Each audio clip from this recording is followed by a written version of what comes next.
यमराज भगवान की कहानी। एक साहूकार और साहूकारनी थे। दोनों भगवान शंकर की पूजा किया करते थे।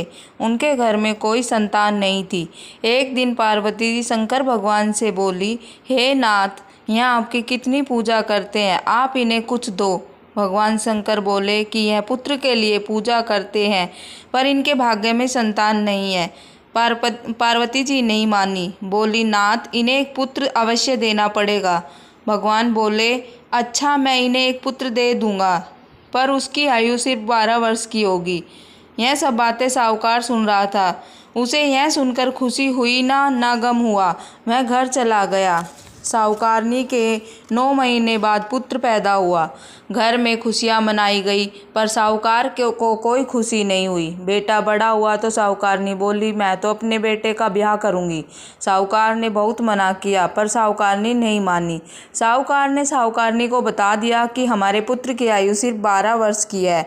तो वह बोली कि कोई बात नहीं, इसकी शादी करके अपनी मन की तो निकाल लूँ। साहूकार ने बेटे की शादी कर दी। बहू घर में आ गई।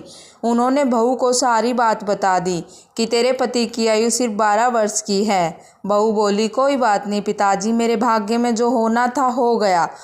अब हम तीनों मिलकर पूजा किया करेंगे। तीनों मिलकर पूजा करने लगे। पुत्र की 12 वर्ष की आयु पूरी हो गई।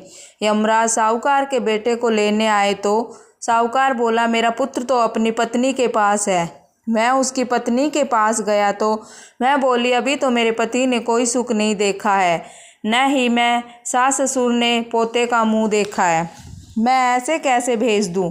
यमराज बोले, तो पति की इतनी ही आयु थी, वो भोग चुका है। मैं बोली, भगवान, कोई ऐसा उपाय बताओ कि इनकी आयु बढ़ जाए। यमराज बोले, यमराज का फूका उठाकर रख देना, 1 वर्ष तक मेरी कहानी कहना। वो बोली, वो क्या होती है। भगवान बोले, यमराज का काला कंबल, लोहे का तसला 5.25 रुपये उठाकर रख दे। वर्ष पूरा होने के बाद दे दो, इसकी आयु लंबी हो जाएगी। बहू ने ऐसा ही किया।